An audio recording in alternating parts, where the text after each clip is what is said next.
Em meu primeiro livro, caro Teófilo, escrevi a respeito de tudo o que Jesus começou a realizar e a ensinar, até o dia em que foi levado aos céus, logo após haver entregue seus mandamentos por intermédio do Espírito Santo aos apóstolos que havia escolhido. Amém?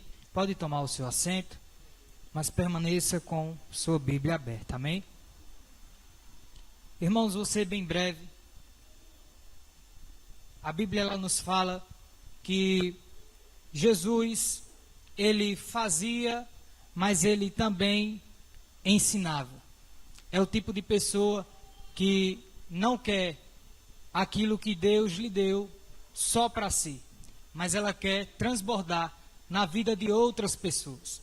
Jesus, ele não era como os fariseus, que fazia, mas não ensinava, que ensinava, mas não fazia. Jesus, ele era diferente. Ele tanto ensinava como ele fazia. Ele tanto fazia como também ele ensinava. Porque aquilo que Jesus ele tem, ele faz questão de nos dar. Tudo que Jesus tem, ele faz questão de repartir com a sua igreja. Em Mateus capítulo 10, Jesus chamou os discípulos, escolheu eles, os capacitou, ensinou, deu autoridade para expulsar demônio, para curar enfermo e enviou as nações para fazer a obra. Então o nosso Deus, ele não quer crente acomodado na obra dele. Jesus, ele não quer servos que estejam na obra do Senhor, que colocaram a mão no arado, mas que pensam em olhar para trás, mas que pensam em estacionar aquela ferramenta que o Senhor já te entregou. Eu sei que nessa noite, irmãos, eu estou pregando para pessoas que têm chamado de Deus, pessoas que foram escolhidas pelo próprio Deus para fazer uma obra aqui nessa terra, pessoas que têm compromisso com o Evangelho.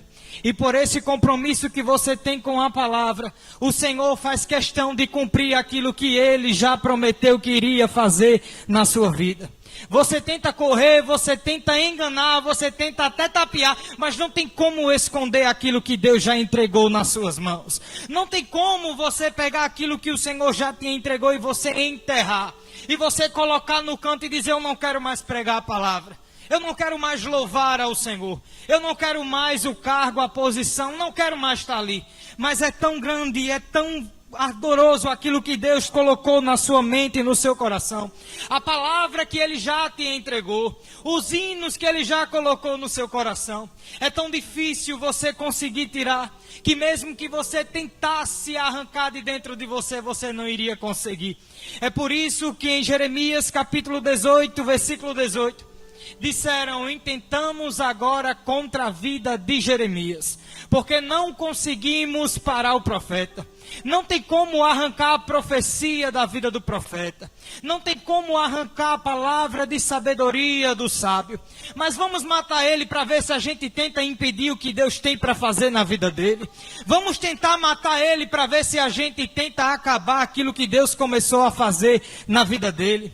O diabo todos os dias tenta parar a igreja do Senhor. O inimigo todos os dias se levanta contra a igreja do Senhor, tentando acabar com a nossa vida. Porque não consegue arrancar o evangelho que já nos libertou.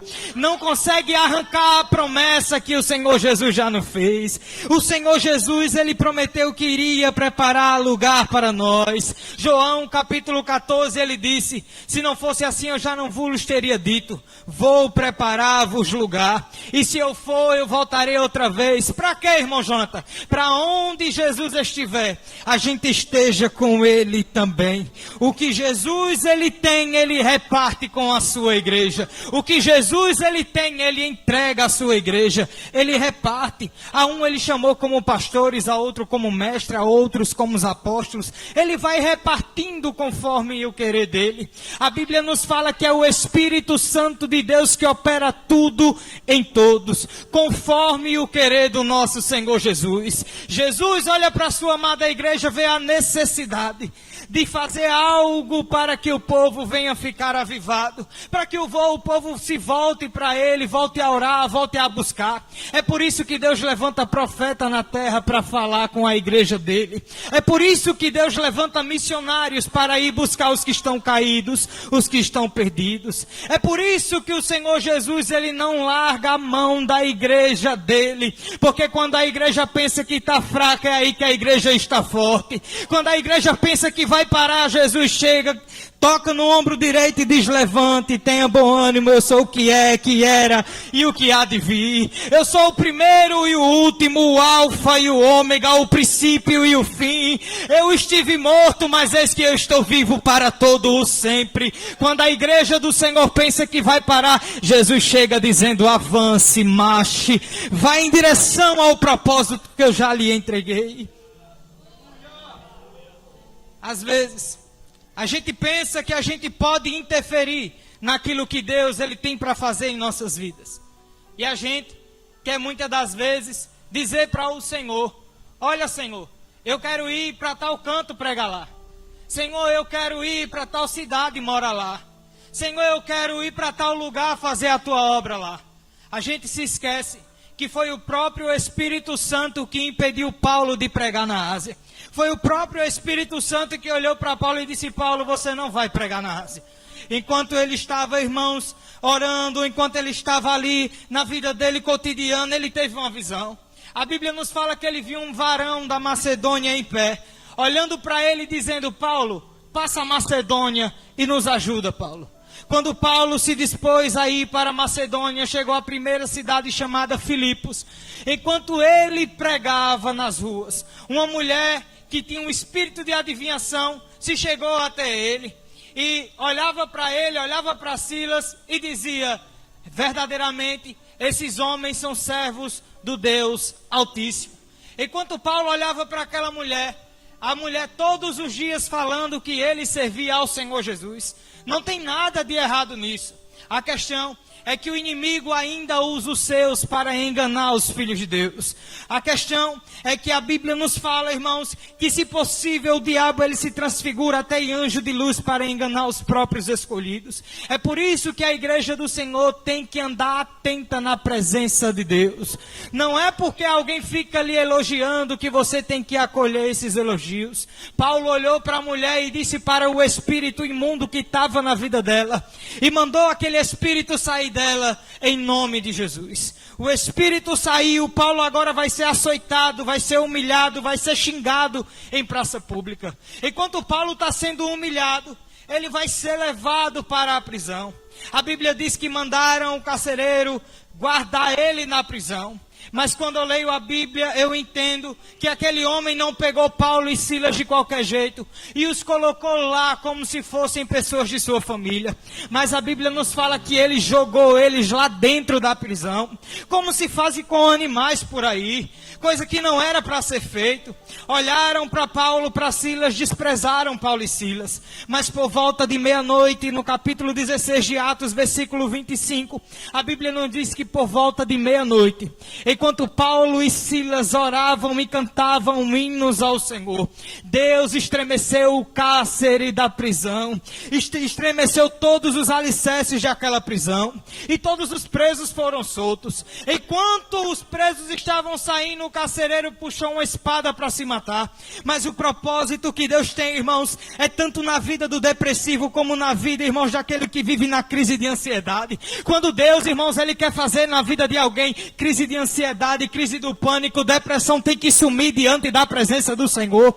Aqueles que pensam que vão fraquejar, que vão cair, que vão permanecer na ansiedade, que vão permanecer na depressão, o Senhor Jesus está dizendo nessa noite: eu vou arrancar, eu vou tirar e vou fazer você viver o propósito que eu já te entreguei nessa terra.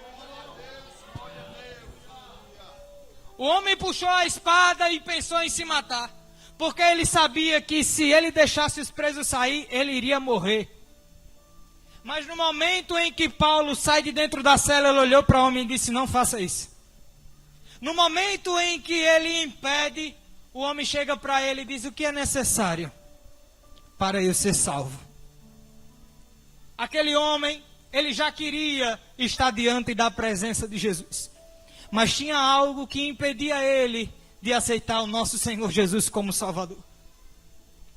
Paulo olhou para ele e disse: crê no Senhor Jesus, e será salvo tu e a tua casa.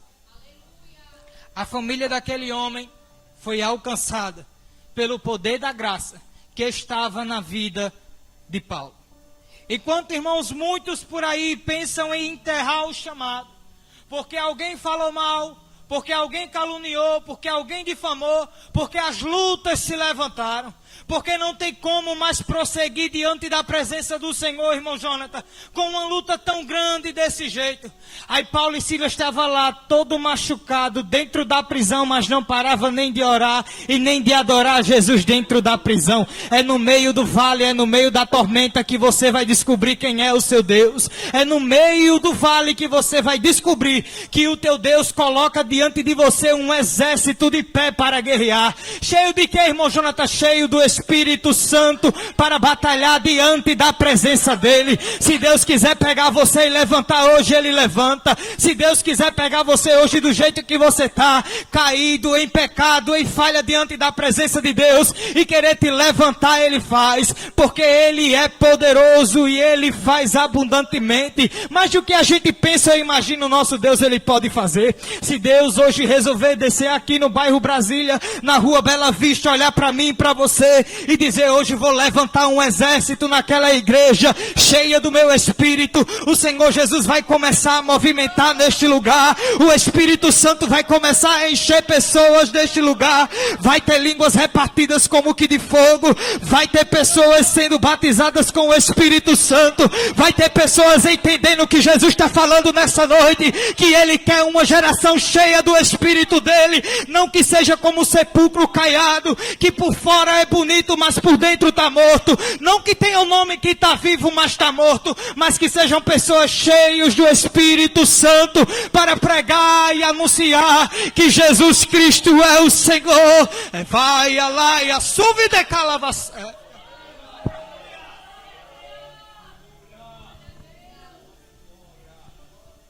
Quando a gente olha, irmãos, para Mateus capítulo 6, a gente vê 3 coisas que Jesus ensinou sobre a hipocrisia. A primeira foi: quando a gente for dar uma esmola, a gente dá com a mão para que a outra não veja, e nem a gente tocar a trombeta sobre nós, como assim fazem os hipócritas. A segunda coisa que Jesus ensinou foi sobre a oração, porque tem pessoas que oram não em reverência a Deus, não para que Deus ouça, mas para que alguém veja que ele é de oração. Aí Jesus chamou esse povo de hipócrita, porque não adianta dobrar o joelho diante do povo para o povo ver se Deus não está vendo você orar. Não adianta a gente querer estar diante do povo orando em pé, para que o povo olhe para a gente, pastor Irineu, e veja que a gente é homem e mulher de oração. Mas é quando você entrar dentro do seu quarto, fechar a porta sobre você, o Deus que vê em secreto, ele vai recompensar em público. Quando a gente vai dar uma esmola a alguém, a gente não precisa tocar a trombeta, porque o Deus que vê o que a gente faz no secreto, ele recompensa no público. Quando a gente for jejuar, a gente não pode desfalecer o nosso rosto, porque o Deus que vê em secreto, ele recompensa em público. O nosso Jesus, irmãos, não está preocupado quem abençoa muito, quem ora muito ou quem jejua muito, mas é a forma com que você faz essas 3 coisas que define o seu grau de intimidade com Deus. E Jesus, irmãos, não quer ter compromisso com pessoas hipócritas, não. Ele quer ter compromisso com pessoas que queiram ter intimidade com Ele. Porque os fariseus, irmãos, eles ensinavam, mas eles não faziam. Eles queriam que o povo fizesse, mas eles mesmos não faziam. Quando a gente chega, irmãos, em Mateus capítulo 15, a gente vê, irmãos, que os fariseus queriam lavar as mãos antes de comer. Mas Jesus olhou para eles e disse: não se preocupem em lavar as mãos não, porque o que contamina o homem não é o que ele coloca para dentro, é o que ele coloca para fora. Aquilo que o ser humano ele fala, é isso que vai corromper o interior dele. Aí quando a gente chega, irmãos, em Mateus capítulo 23, a gente vai ver que Jesus está falando para os fariseus, que Jesus está falando para os escribas, o povo que estava dentro da sinagoga, que tinha conhecimento, irmãos, da palavra de Deus, mas que não vivia de acordo com a vontade de Deus. Aí Jesus, irmãos, chama eles de sepulcros caiados, que por dentro, irmãos, estão mortos. Por fora o povo vê, é tão bonito, é tão lindo, é tão arrumado, as suas vestes está linda, está todo momento arrumado, está todo momento maquiada, está todo momento bem vestido, mas o interior está corrompido, não tem a presença de Deus, não tem nada dentro que aproxime de Deus, não consegue mais orar, não consegue jejuar, não consegue mais buscar, porque o interior está corrompido. A parte de fora está bonito, todo mundo vê, está elegante, mas quando entra dentro do quarto, não consegue viver aquilo que está fazendo fora do seu quarto. Porque se fora do quarto a pessoa está rindo, a pessoa está se alegrando, a pessoa está querendo mostrar aquilo que ela não é, quando ela entra dentro do seu quarto, ela percebe que ela não é nada daquilo que ela está tentando mostrar. É por isso, irmãos, que as pessoas que estão em depressão, elas pensam, irmãos, eu digo, irmãos, porque eu já passei, então eu posso falar. Quando a gente, irmãos, está num período desse, está num momento como esse, a gente começa, irmãos, a se alegrar com todo mundo. A gente ri, a gente se alegra, a gente brinca para disfarçar aquilo que a gente está sentindo por dentro. Quando a gente, irmãos, está passando um processo desse, a gente olha para, irmãos, para a gente e a gente não quer transpassar para o povo aquilo que a gente está sofrendo. Mas Jesus não lhe chamou para você mostrar para ninguém aquilo que você está sentindo, não. Jesus lhe chamou para viver aquilo que Ele tem para você viver. Ainda que a depressão ela venha te assolar, ainda que a crise de ansiedade venha tentar mexer com você, coloque a sua armadura de oração, entre dentro do seu quarto e ore em secreto, porque o mesmo Deus que te vê em secreto, Ele vai te recompensar em público. A crise de ansiedade não prevalece diante da presença do Senhor Jesus. A crise de ansiedade, irmãos, a depressão não pode suportar o peso de glória que está sobre a sua vida. Aleluia! A Bíblia nos diz, irmãos, que esse peso aqui terreno não se compara com o peso de glória que há de vir sobre nós. Nenhuma condenação há para aqueles que estão em Cristo Jesus, que não andam segundo a carne, mas segundo o Espírito Santo de Deus. Não vivemos mais mediante a lei, mas vivemos, irmãos, mediante a graça do nosso Senhor Jesus Cristo.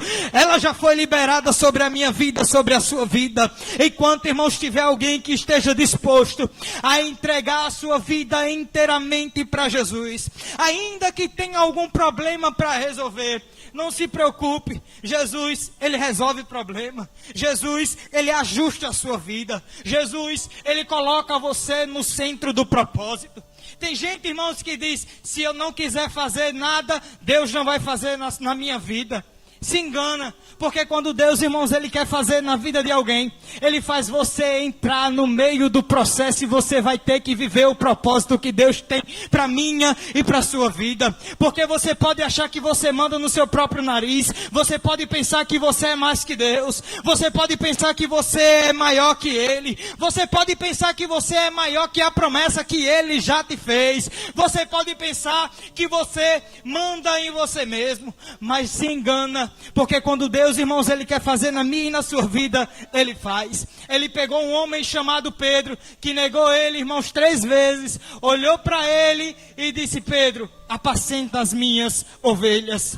Pedro, apacenta as minhas ovelhas. Tu me ama, Pedro? Senhor, eu te amo. Então, Pedro, apacenta as minhas ovelhas. 3 vezes, irmãos, Pedro negou. 3 vezes você pode cair, mas Jesus vai te levantar outras 3 vezes para fazer você viver o propósito que Ele já te entregou para você fazer nessa terra. Se você quiser parar, se você quiser renunciar àquilo que Deus tem para fazer na sua vida, você está correndo um grande risco. Porque tem vidas lá fora que estão se perdendo. Use a depressão que você já passou, a crise de ansiedade, para levantar outras pessoas. Tenha coragem, tenha bom ânimo. Deus falou para Josué no capítulo 1, versículo 9, não foi eu quem te mandei. Esforça e tem de bom ânimo. Não temas nem te apavores, porque eu sou o teu Deus e vou contigo por onde quer que andares. O que é que te atrapalha hoje de estar diante da presença do grande? O que é que atrapalha você de estar diante da presença dele hoje? E dizer, Senhor, eu renuncio à minha vontade para viver a tua. É por isso, irmãos, que a gente vai ver Paulo, ele falando que ele não vive mais para ele, é Cristo que vivia nele. A gente pensa, irmãos, que a gente manda em nós, mas basta a gente se deparar com a presença do Senhor, que essa presença, irmãos, ela quebra a gente todinha. Eu vou encerrar. A Bíblia nos fala que Deus levou Ezequiel no meio de um vale.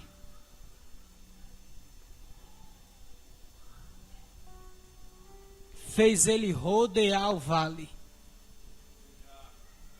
Mostrou para ele como era que estava o vale.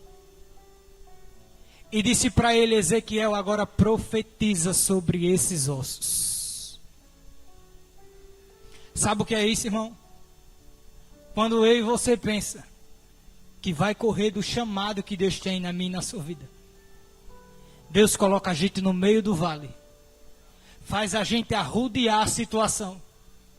E quando a gente pensa que pode, aí Deus desce e diz, é com você.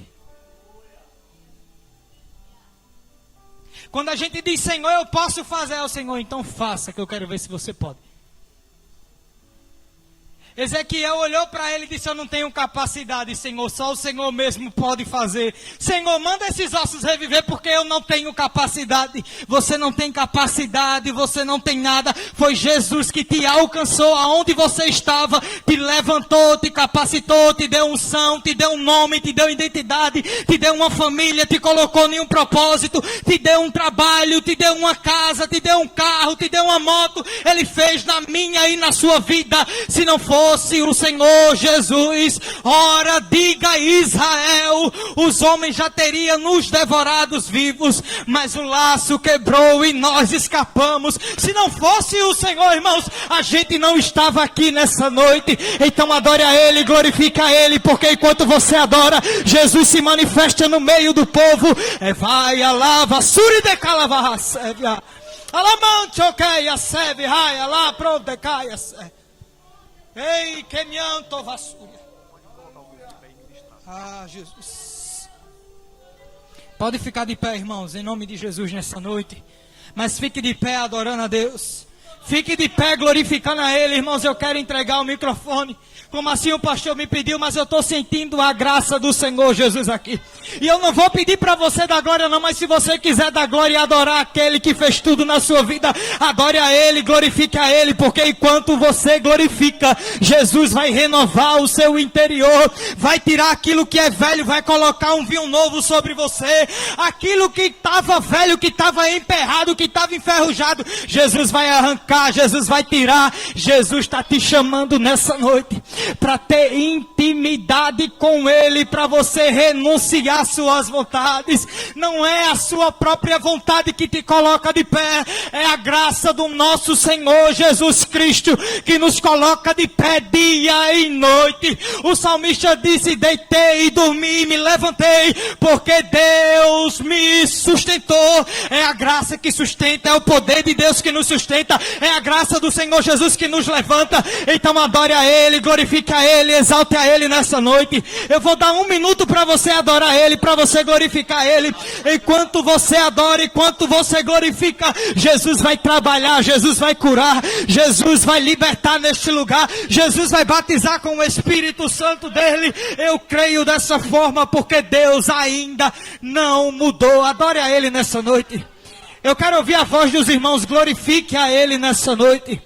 Adore a Ele, é o seu melhor glória, é a sua melhor adoração. É o que você tem para entregar a Ele nessa noite. É o que você veio entregar a Jesus nessa noite. Se for o que você veio entregar para eu, para o pastor, pode ficar calado. Mas se você veio aqui nessa noite para adorar o nome do Todo-Poderoso, Criador do céu e da terra, então se disponha e adore o nome dEle, glorifique a Ele, exalte a Ele, dê aleluia para Ele, porque cada ambiente requer algo de nós. Se a gente está em um lugar de adoração, é ético a gente adorar e glorificar o nosso Deus. Então adore e glorifique o nome dEle, porque enquanto você glorifica, Jesus visita a sua família, salva eles, visita aqueles que estão desviados, que estão fracos. Jesus tem para fazer na minha e na sua vida, mas a gente tem que se disponibilizar na obra do Senhor, para que o Senhor Jesus venha cumprir tudo aquilo que Ele já nos prometeu.